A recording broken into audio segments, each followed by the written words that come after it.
하나님 나라의 현장 낙원 공동체는 우리 교회의 영구적인 주제입니다. 그래서 이번에는 하나님 나라에 대한 전반적인 이해를 돕고자 여러분에게 하나님의 나라에 대한 부분을 몇 주간 나누고자 합니다. 그래서 우리가 지난 시간에 구약에 나타난 하나님의 나라에 대해서 함께 나누었고, 이제는 신약으로 넘어와서 예수님이 선포한 하나님의 나라에 대한 이야기들을 몇 주간 나눠보고, 그 다음은 바울로 가고, 그 다음에 다시 돌아와서 예수님이 말씀하셨던 하나님 나라의 비유에 대한 이야기를 여러분과 함께 나누어 보고자 합니다. 하나님 나라의 주제는 예수님이 전하셨던 복음의 전반적인 핵심이었습니다. 복음이 전해지는 곳마다 하나님의 나라가 증언됐고, 정말 실제로 하늘에만 있었던 그 일들이 이 땅 가운데 일어나며 병자가 일어나고, 마귀가 떠나가고, 중풍병자가 일어나고, 죽은 자가 일어나는 일들이 일어났습니다. 그게 하나님 나라의 실제인데, 사실은 이 땅 가운데는 없는 하나님 나라에 대한 이야기였어요. 그런데 그분이 이 땅에 육신의 몸을 입고 오셔서 회개하라, 하나님의 나라가 가까웠느니라 말씀하시며, 하나님의 나라가 이 땅 가운데 이루어졌고, 그 하나님의 나라가 이 땅 가운데 이루어졌던 실제를 보여주시기 위해서 주님은 이적과 표적을 통해서 그 일들을 이루어 갔습니다. 지난 시간 우리는 구약에 나타난 하나님의 나라를 살펴보면서 하나님의 나라가 언약의 방식으로 이 땅 가운데 왔고, 그리고 이스라엘이라고 하는 한 나라를 선택했고, 그 나라를 선택하기 위해서 아브라함을 갈대아 우르에서 불렀고, 그 하나님 나라의 첫 시작이 바로 430년간 종살이했었던 이집트에 있었던 이스라엘 민족을 이끌어내시며 비로소 하나님의 나라에 대한 이야기가 시작됐다라고 나눴습니다. 그리고 예수 그리스도께서 죽으시고 부활하심으로 성취되어 이제는 교회를 통해 확장되어 가고, 그래서 제가 우리 낙원교회가 부흥해야 되는 이유는 사람이 많아지고 그런 게 아니라 그 하나님의 나라를 전파하고 싶고, 그 하나님의 나라가 흥왕하고, 그 나라가 아직도 우리를 다스리고 이끌어 가심을 보여주기 위해서 우리는 기도하고 이 공동체가 부흥해야 된다라고 말씀드렸습니다. 그리고 이 하나님의 나라가 계속되어지면서 이미 이 땅 가운데 왔지만 아직 완성되지 않은 그 완성의 때는 예수 그리스도 재림하실 때 비로소 완성되는 하나님의 나라. 오늘 본문 15절에 보면요, 이르시되 때가 찼고 하나님의 나라가 가까워 왔으니 회개하고 복음을 믿으라 라고 말씀하십니다. 이 말씀을 새 번역으로 읽어보면, 때가 찼다, 하나님의 나라가 가까이 왔다, 회개하여라, 복음을 믿으라. 자, 때가 찼고 라는 이 이야기의 때는 제가 하나님 나라 이야기하면서 한번 다루었던 얘기고, 오늘은 하나님의 나라가 가까이 왔다라는 이야기를 여러분과 나누고, 수요일 날은 회개하라 라고 하는 얘기를 나누고, 우리 수환이가 군회를 가요. 3주 동안 신의 아들 같아요. 3주 동안. 그래서 오늘 우리 수환이가 오늘 이 본문의 말씀을 가지고, 우리 찬양 인도자들은 정말 대단해요. 오늘 본문을 딱 말씀을 가지고 그 말씀 속에 묵상하고 오늘 그 찬양 콘티를 짠 것 같아요. 폼송이 나왔는데 잘못 짚었어. 수요일 날 불러야 될 찬양 회개해라 라고 하는, 잘했습니다. 오늘 너무 훌륭했어요. 네, 우리 오닉스 찬양팀 대단합니다. 네, 수환이 수요일 날 있나요? 어디 있죠? 네, 저 큰 놈이 안 보이네. 여기서 자꾸 앉아 있으니. 네, 수요일 날 회개하라. 그 다음에 다음 주 주일 날 복음을 믿으라 라고 하는 부분으로 계속해서 하나님 나라에 대한 이야기를 해보고자 합니다. 오늘 말씀은 예수님의 사역 전체를 요약한 마가복음의 핵심 구절이에요. 이 말씀으로 마가복음 16장에 있는 말씀이 계속해서 이어갑니다. 신약과 구약의 강조점이 하나님의 나라고, 예수님도 하나님의 나라를 선포하셨을 뿐만 아니라 가르쳤고, 십자가에 죽으시고 부활하셔서 승천하시기 전 이 땅 가운데 40일 있는 동안에도 하나님의 나라를 가르치셨고, 바울도 가르쳤던 것이 바로 하나님 나라의 복음이었고, 그래서 바울은 십자가와 부활이라고 하는 두 주제를 가지고 하나님의 나라를 가르칩니다. 그들이 말한 하나님의 나라는 어떤 특정한 장소가 아니에요. 우리 낙원교회 하면 어디 찾아가야 돼요? 예? 아무도 생각을 안 쳐. 그냥 와보니까 낙원교회였죠? 근데 누군가가 낙원교회 얘기하면 어디를 얘기해야 돼요?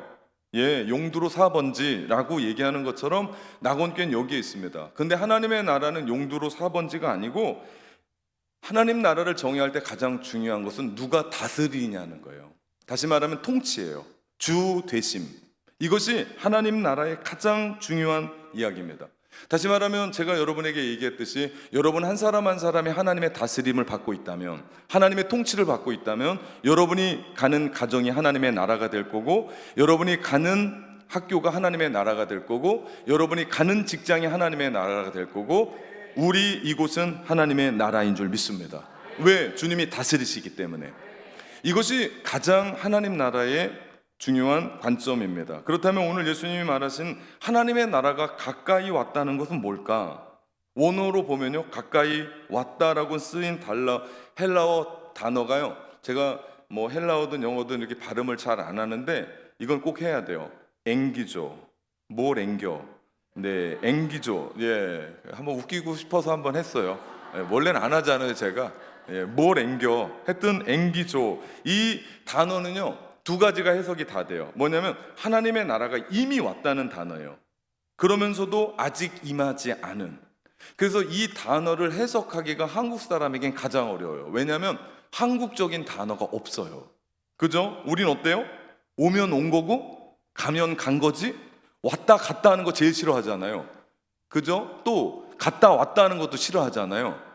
그런데 이건 온 것도 아니고 왔다는데 다시 온다? 아니, 완성되지 않았다? 이런 단어가 한국말에 없기 때문에 이미, 아직이라고 하는, 그래서 이 부분을 영어로는 already not yet 이라고 표현해요. 이미 하나님의 나라는 들어왔어요. 이 땅 가운데. 그래서 우리는 하나님의 나라를 누리며 살아가요.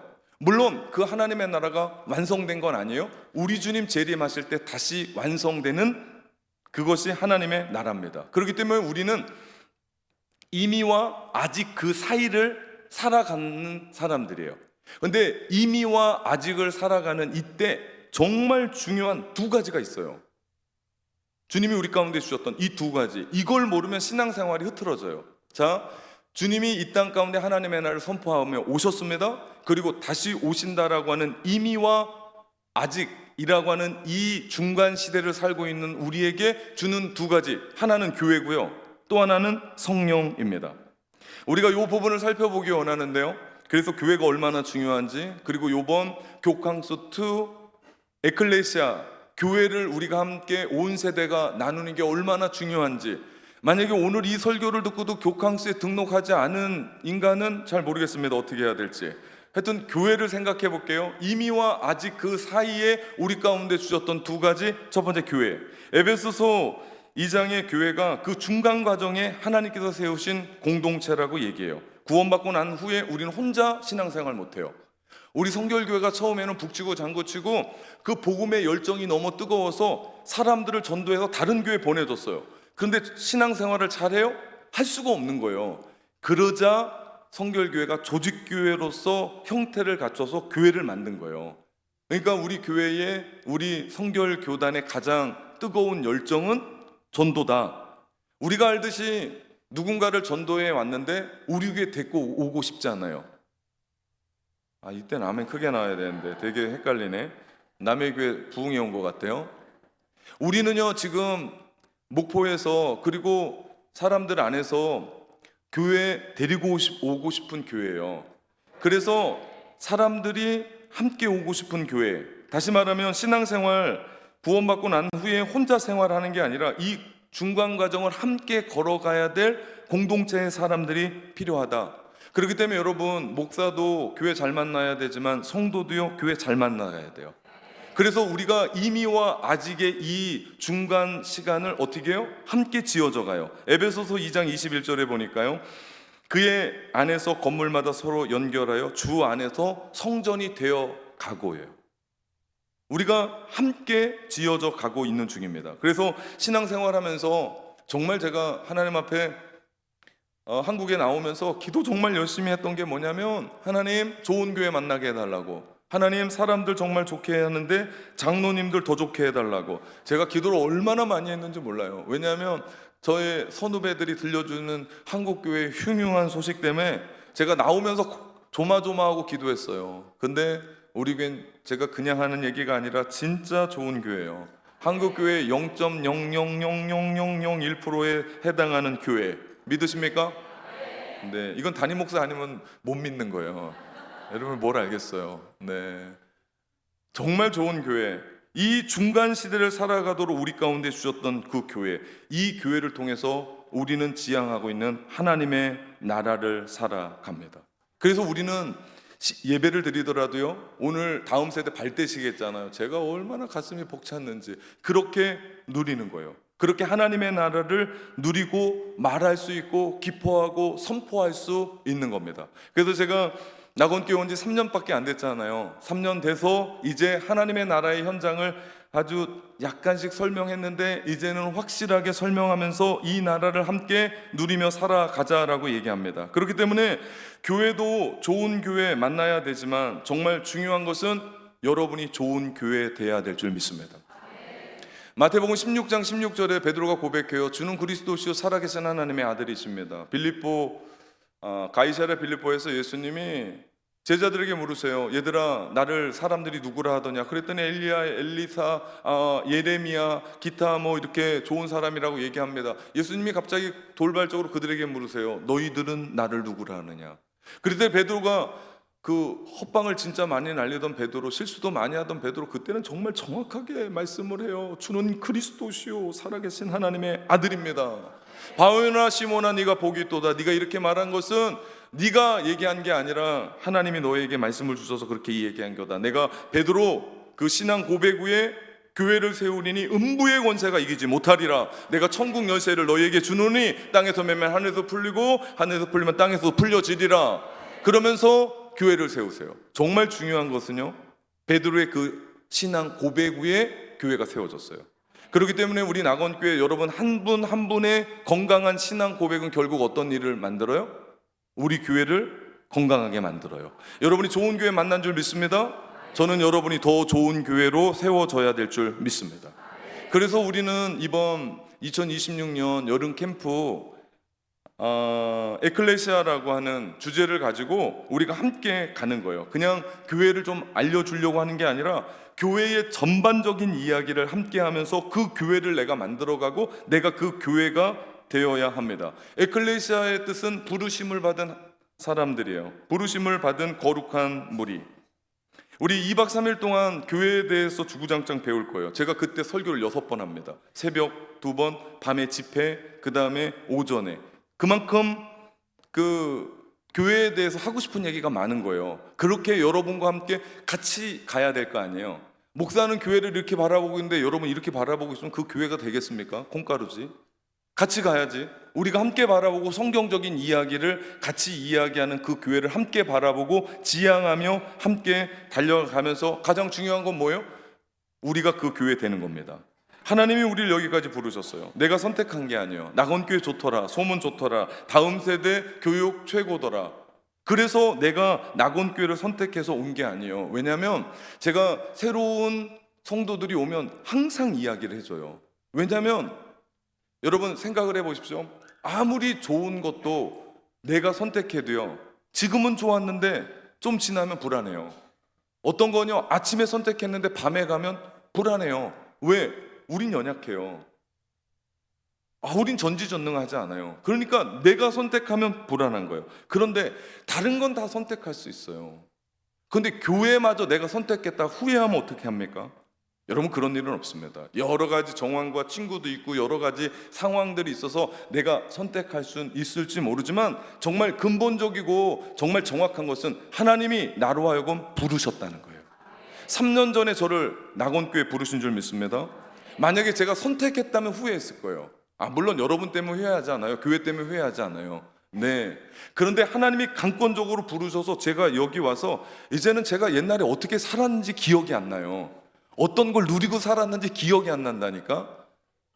여러분이 믿으시질 않아. 그거 기억하면 못 살아요. 근데 하나님이 나를 부르셨다라고 하는 믿음이 여기 있기에 나는 여기서 예배자로 서는 거예요. 설교자로 서는 거예요. 여러분과 함께 하나님의 나라를 세워가는 거예요. 여러분 이런 마음이 있어야 흔들리지 않아요. 여러분도 마찬가지예요. 여기에 가두신 성도들도 있어요. 오래된 분들도 있어요. 뭐 가뒀든 오래됐든 아무런 상관없이 낙원교회에 하나님이 나를 부르셨습니다. 여기서 얘가 예배합니다. 여기서 주님을 만납니다. 성령 충만합니다. 내가 전도자로 서갑니다. 400에 800을 누립니다. 하나님이 우리를 부르셔서 우리가 여기에 있는 겁니다. 그렇기 때문에 우리가 하나님이 부르셨다는 그 마음을 가지고 가면 든든해요. 교회 중요합니다. 그런데 사실 교회 불완전해요. 완전하지 않습니다. 그러나 주님 다시 오실 때 우리 교회는 완전해질 줄 믿습니다. 앞에서 설교하는 목사 불완전해요. 네, 제가 오늘 계단 타고 올라가는데 어떤 분이 그랬대요. 우리 목사님 지난번 프레시 컨퍼런스 갔다 왔더니 착해지셨어. 제가 그 얘기가 너무 웃긴 거예요. 아니 프레시하면 신선한 거 아니에요? 그럼 우리 목사님 세미나 갔다 와서 좀 신선해졌어 이래야 되는데 착해졌대요. 전 친절한 요한 씨라니까요. 와, 믿지를 못하시네. 예, 친절하지 않은 제가 주님 다시 오실 때 친절해질 줄 믿습니다. 우리도 마찬가지예요. 우린 부족해요. 우린 연약해요. 지금은 우리 모두가 공사 중이에요. 우리 교회 공사 중이에요. 아니, 리노베이션 말고라도 우리 교회 완벽하지 않아요. 누군가 저한테 와서 목사님 교회가 왜 이렇습니까? 그럼 제가 어떻게 할까요? 전 절대 변명하지 않아요. 예, 죄송합니다. 왜? 우린 공사 중이기 때문에. 목사님 왜 그러십니까? 누군가가 저한테 태클을 걸어와도요, 전 뭐라고 안 해요. 왜? 전 그것보다 더 부족한 인간이에요. 예, 저는 그렇습니다. 그러니까 우리가 신앙생활하면서 참아주는 거예요. 기다려주는 거예요. 저도 알아요. 예, 모르지 않습니다. 제가 담임 목사면 24년째라니까요. 제가 말 이렇게 하면 누군가가 상처받고 또 이렇게 하면 누군가가 마음 아파하는 거 알아요. 그리고 정말 저도 차분하게 들뜨지 않고 아주 평안하게 오늘은 하나님의 나라에 대해서 배워봅시다. 오늘의 주제는 하나님의 나라, 이러고 싶어요. 근데 이 오후의 배는요, 저도 죽겠어요. 네, 1, 2, 3번 다 뛰고 오늘은 발대시까지 4번 뛰고 이 자리에 오면 입이 바삭바삭 말라요. 그러니 저라도 살려고 일해야 되지 않겠습니까? 알아요. 그런데 우리가 참아주는 거예요. 기다려주는 거예요. 여러분, 누가 알았겠습니까? 낙원교회가 이렇게 부흥하고 사람들이 행복해하고 모여드는 교회, 그리고 가고 싶은 교회. 아니, 아멘 하라고 하는 얘기가 아니라 누가 알았겠냐고. 또 말씀드릴게요. 서울 가신 장 목사님 알았을까요? 여러분이 기다려주고 여러분이 오래 참아주고 누군가를 가슴 품고 기도하니까 여기까지 온 거예요. 언제까지 가야 돼요? 주님 다시 오실 때까지. 그러면은 우리 교회 진짜 좋은 교회로, 하나님 나라 교회 없으면 생각할 수가 없어요. 이거는 파라처치 선교단체의 주제가 아니라 교회의 주제예요. 왜? 우리가 하나님이 우리 가운데 주셨던, 이미와 아직 그 사이에 살아간 우리 가운데 주셨던 것이 교회이기 때문입니다. 또 하나는 성령님이세요. 구약의 요엘 선지자가 이미와 아직 사이에 성령을 부어주실 거라고 선포하세요. 그 요엘 선지자 거를 받아들여서 사도행전에 베드로가 5,000명 회개할 때 그가 일어나서 설교했던 게 있어요. 그것이 사도행전 2장 16절 17절이에요. 이는 곧 선지자 요엘을 통하여 말씀하신 것이 일러스되 하나님이 말씀하시기를 말세에라고 얘기해요. 빨간색으로 안 했는데요. 요 말세에, 넘기지 마세요. 말세의 요 이야기가요, 하나님 나라가 이미 들어왔고 아직 오지 않은 유대인들에게 있어서 예수님이 오실 때를 마지막 때로 보았습니다. 이미 그 나라가 왔는데 완성되지 않은 그때에 어떻게 하겠대요? 내 영을 모든 육체에게 부어주니 너희 자녀들은 예언할 것이요 너희 청년들은 환상을 보고 너희 아비들은 꿈을 꾸리라. 너희 늙은이들은 꿈을 꾸리라라고 말씀을 해주세요. 다시 말하면 이미와 아직 사이에 뭘 부어주신대요? 성령을 부어주신대요. 그리고 어린아이들이, 자녀들이 예언하고 청년들이 꿈을 꾸고 나이 드신 아비들이 뭘 한대요? 환상을 보고 나이 드신 아비들이 꿈을 꾼대요. 70세 이상인 분들 한번 손 한번 들어보실래요? 무슨 설교하다 말고. 예, 요즘 꿈 꾸세요? 네, 꿈이 아니라 내가 누구신지도 모르죠 요즘. 그런데 그분들이 성령의 충만함을 입어서 어떻게 한다고요? 꿈을 꾼대요. 여러분, 자녀들이 예언하고 청년들이 환상을 보고 아비들이 꿈을 꾸는 이 부분은요, 미래에 대한 성령이 이끌어 가심에 대한 노래입니다. 그래서 우리가 예수님을 믿을 때 예수님의 영이 우리 가운데 오셔서 우리를 인도하시면서 우리를 새로운 시대를 살게 하세요. 우리에게 성령의 은사를 주셔서 은사가 계속해서 나타나고요, 우리의 성품이 변해요. 여러분, 50대 넘은 사람은 아무리 말씀 들어도 안 변한다라고 하는 절망적인 얘기하는데요, 천만의 만만의 말씀이에요. 안 변하면 제가 설교하겠습니까? 안 변하면 제가 이렇게 침 튀어가며 설교하겠냐고요. 성령께서 반드시 그 한 사람을 변화시키고 성품을 변화시키고 인격을 변화시키고 하나님의 열매를 성령의 열매를 맺게 하실 줄 믿습니다. 성령이 능력 주셔서 우리의 힘으로 이런 일들을 하는 게 아니에요. 저는 능력이 없어요. 저는 할 수 있는 게 없어요. 근데 성령이 우리 공동체 가운데 능력으로 임하셔서 우리 가운데 꿈을 주십니다. 예언하게 하십니다. 환상을 보게 하십니다. 젊은이들이 일어나게 하십니다. 나이 드신 분들이 주님을 위해 애쓰며 더 달려나게 하십니다. 우리 가운데 은사를 부어주세요. 우리 가운데 하나님께서 기도하게 하세요. 성령 충만케 하십니다. 그래서 이 중간 시대를 살아가는 우리 성령의 충만함으로 우리를 사용하실 줄 믿습니다.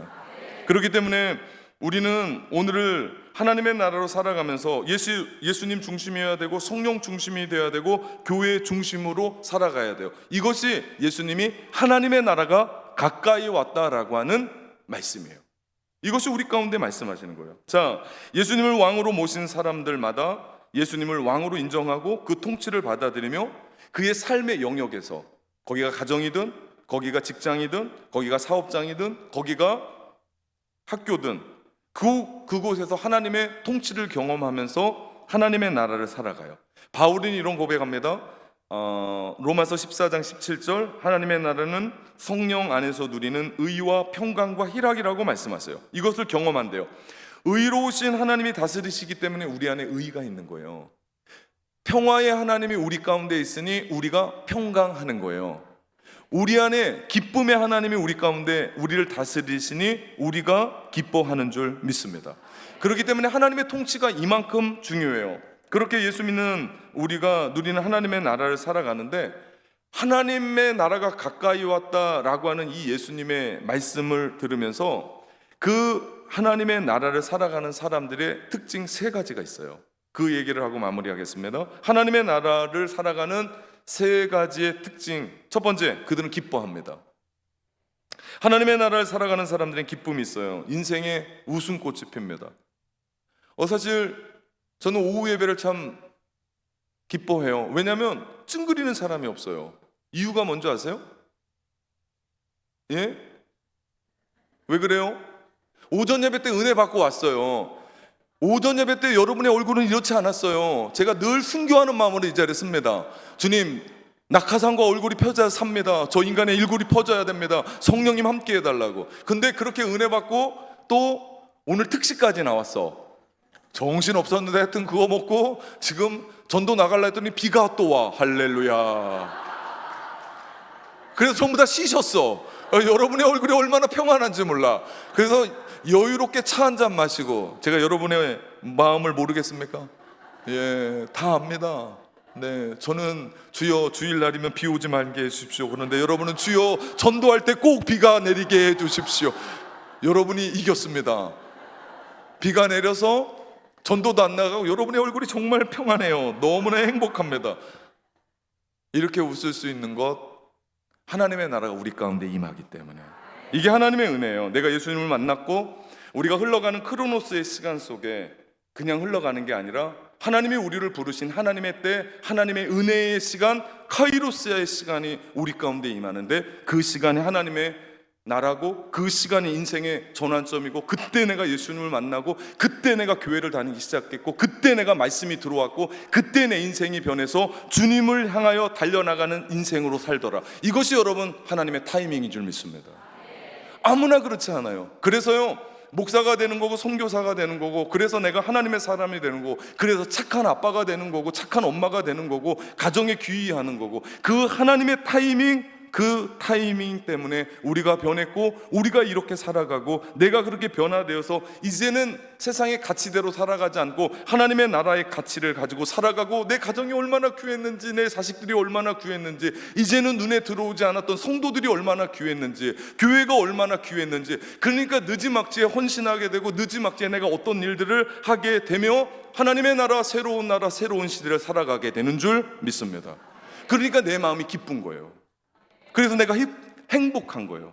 예. 그래서 교회 가는 것이 기쁘고 예배하는 것이 기쁘고 하나님 일하는 것이 기쁘고 진정한 인생의 의미를 깨닫고. 여러분 그거 아세요? 제가 여러분이 오후 예배 잘 안 나올 것 같아서 이런 얘기 잘 안 하는데 주일 예배 그렇게 드렸으면 오후 예배 이렇게 나오는 교회는 없어요. 제가 처음 교회 와가지고 한국교회 목회가 처음이니까 오후 예배 어떻게 해야 돼요? 그래서 선배들한테 물어봤을 거 아니에요. 주일 오전 예배는 진짜 열심히 준비하고 오후 예배는 별로 안 오니까 대충 준비하래요. 대충 준비하려고 그랬는데 우리 교회는 어때요? 오후 예배가 더 힘들어. 오후 예배가 정말 헌신자들이 모이는 거예요. 오후 예배에 정말 하나님을 사랑하는 사람들이 모이는 거예요. 그러니 제가 이렇게 설교하고 쓰러져도 순교하는 마음으로 제가 여기에 설교하는 거예요. 예전에는 내 마음대로 살았어요. 내 계획대로 살았어요. 그런데 이제는 성령님이 인도하심을 구하고 그 펼쳐진 말씀을 묵상한 그대로 내가 살아갑니다. 그러면서 내 마음 가운데 흐뭇한 거예요. 은혜는요, 받을 자격 없는 자에게 주시는 하나님의 호의입니다. 받을 자격이 없었어요, 우리는. 그런데 하나님이 우리 가운데 그렇게 구원해 주셔서 그렇게 우리가 그 인생을 살아갑니다. 살다 보면 인생 고달플 때 있어요. 아플 때 있어요. 많이 힘겨울 때 있어요. 몸도 아프고 풀릴 것 같은데 안 풀리고 화날 때도 있어요. 관계의 어그러짐도 맛봅니다. 그럼에도 불구하고 나 같은 사람을 하나님이 사랑하신다는 것, 나 같은 사람을 하나님의 자녀로 불러주셨다는 것, 나 같은 사람에게 가정을 주시고, 나 같은 사람에게 자식을 주시고, 나 같은 사람에게 소명을 주시고, 나 같은 사람에게 이렇게 놀라운 교회를 맡기셨던 것, 하나님의 나라에서 성령의 도우심으로 하나님의 일들을 해나갈 수 있다는 것, 감격이죠. 그래서 웃는 겁니다. 주님 때문에 웃는 거예요. 혹 만약에 내가 신앙생활을 하는데 기쁘지 않다, 예배 드리는데 찬양하는데 말씀 듣는데 어렵게 느껴진다, 그럼 여러분 심각하게 받아들이셔야 돼요. 왜? 내가 영적으로 병이 든 거예요. 내가 진지하게 주님 앞에 나가서 물어야 돼요. 주님 왜 그러죠? 찬양하는데 왜 내 마음이, 기도하는데 왜 내 마음이 뛰질 않죠? 그러면서 내 영혼을 보고 울어야 돼요. 여러분 이게 회개입니다. 이 이야기는 수요일 날 해요. 여하튼 그럴 때 주님이 우리를 새롭게 변화시키세요. 하나님 나라 백성의 두 번째 특징, 그들은 기도해요. 하나님 나라의 씨앗이 우리에게 심겨졌습니다. 그래서 자라요. 소극적으로는 우리가 그 나라에 부끄럽지 않게 살고요, 적극적으로는요 그 나라가 완전히 임할 수 있도록 헌신하고 희생하고 적극적으로 달려갑니다. 사실 지금 우리 청년들이 하고 있는 공부, 직장생활, 일터, 인생이 하나님 나라의 관계가 없다면 여러분 아무리 돈 많이 벌고 아무리 잘 나가고 아무리 지위가 높고 아무리 좋은 차 타도요 헛방이에요. 허무할 수밖에 없어요. 왜냐하면 그거 언젠가 끝나거든요. 끝나요. 우리 인생에도 끝이 있는데. 제가 주식은 잘 모르지만 망해버린 회사 주식 사는 사람 있습니까? 될 만한 회사, 잘 나가는 회사, 그 주식 사는 거 아니에요? 그래 이윤 남기 때문에. 동일한 거 아닙니까? 세상 끝날 것이 뻔한데 그렇게 치열하고 욕심껏 살면 못하겠습니까? 여러분 우리가 영적인 눈을 떠야 돼요. 그리고 이미 우리에게 임하신 하나님의 나라에 관심을 갖고 적극적으로 헌신해야 되는데 그것이 뭐다? 우리 교회가 제일 잘하는 기도입니다. 영적인 것에 눈을 떠야 돼요. 그러기 위해서는 진지하게 영적 성장을 해야 됩니다. 영적인 아이로는 하나님의 나라를 바라볼 수도 없고 할 수가 없어요. 영적인 아이는 돌봐줘야 되잖아요. 이제 막 하나님을 아버지로 부르기 시작했다면 영적인 아이일 가능성이 높잖아요. 그럼 그 아이는 무럭무럭 자라가야 되는 거 아닙니까? 어서 자라서 하나님의 나라의 일들을 감당할 수 있는 동역자가 되겠다는 꿈을 꿔야 되는 거 아닙니까? 기도하면서 하나님의 나라의 일꾼이 필요합니다. 주님이 말씀하신 대로 지금요 희어져 추수할 것이 많으니 일꾼을 보내달라고 하는 주님의 말씀, 우리가 기도해야 돼요. 오늘 새 가족을 만나 그 짧은 시간에 밥을 먹으면서 어떻게 그렇게 신앙생활 하냐 했더니 그분이 정말 눈물을 주르르 흘리면서 너무 안타깝더라고요. 너무 마음이 아팠습니다. 여러분, 우리가 성령 안에서 우리가 성장해 가며 꿈을 꾸고 우리가 해야 될 일들을 해 나가는 것, 이게 기도예요. 그렇기 때문에 하나님의 나라를 살아가는 사람들의 특징, 그들은 기도합니다. 첫 번째가 뭐였죠? 기뻐한다. 두 번째는 기도한다. 세 번째는 아직 얘기 안 했어요. 이제 얘기해요. 기대합니다. 기대. 그래서 저는 이거를 3기라고 얘기해요. 기뻐하고 기도하고 기대하는 것. 여러분 요즘 뭘 기대합니까? 제가 요즘 연애를 새롭게 시작했습니다. 제 아내를 만나고 나서 가슴 뛰었던 것이 요즘은 교회에 그렇게 가고 싶어요. 교회에 오면 가슴이 뛰어요. 리노베이션 때문에 그런지 모르겠지만 리모델링 하면서 제가 늘상 거기에 살고 싶어요. 네, 그래서 막 들어올 때마다 가슴이 설레고 쿵쾅거리고, 그래서 어떨 때는 이렇게 가슴을 여긴가? 네, 이렇게 찾아봅니다. 우리가 지금 우리에게 임한 하나님의 나라를 살아간다면 우리 또한 아직 오지 않은, 그러나 반드시 오신다고 약속했던 주님의 나라가 완성될 줄을 믿고 오늘을 거룩한 신부로 하나님 나라 시민으로 살아가야 돼요. 이게 우리의 기대입니다. 이게 기대예요. 그래서 힘들지만 참고 견디는 거고, 그 기대로 희망찬 미래를 계획하는 거고, 끝은 분명히 있고 반드시 옵니다. 삶이 왜 지치고 끝이 보이지 않느냐? 안 올 것 같아서 그래요. 아니요, 반드시 오십니다. 끝이 있습니다. 우리가 그 기대를 가지고 오늘을 사는 삶, 그것이 하나님 나라의 현장이고 그것이 오늘을 하나님의 나라로 사는 겁니다. 그러니 인생에 만나는 어떤 결핍이나 실패나 아픔이나 좌절이나 고통이나 어려움도 걱정하지 마십시오. 그것이 우리의 걸음이 되고 유익이 돼요. 그 부족함으로 온전한 하나님의 나라를 기대하기 때문에 여러분 다 있다 해보십시오. 돈 다 있다 하십시오. 여러분 원하는 대로 다 된다 하십시오. 여러분이 하고 싶은 것 다 할 수 있는다면 여러분은 오늘 오후 예배 오겠습니까? 그리고 하나님 기대하겠습니까? 그거 기대하지 않아도 되는 걸. 근데 하나님밖에 없습니다. 주님밖에 없습니다. 그분이 우리를 채워주시고 우리를 기대하시고 그분이 우리의 모든 것들을 만지시니 우리가 기대하는 줄 믿습니다. 하나님의 나라가 이미 임했습니다. 주님이 말씀하십니다. 하나님의 나라가 가까이 왔다. 그러나 아직 완성되지 않은 그 나라가 지금 오고 있습니다. 주님 곧 오세요. 우리는 그분을 맞이할 준비를 해야 됩니다. 그것이 오늘은 하나님의 나라로 사는 삶이고 그것이 하나님의 나라의 현장, 낙원 공동체를 살아가는 겁니다. 저는 여러분을 예배 끝나고 보낼 때마다 그날 주제를 가지고 오늘 오전 예배 때는 감사합시다 라고 얘기하고 오늘 가면서 하나님 나라 살아갑시다 라고 하면서 여러분을 파송하는 거예요. 누구로요? 낙원 교회로. 여러분 그 교회가 돼서 여러분은 그곳에서 하나님의 나라를 누리며 살아갈 때 반드시 주님 오시고 그 나라는 완성될 줄 믿습니다. 그런 삶 사시기를 주님의 이름으로 축원합니다. 성찬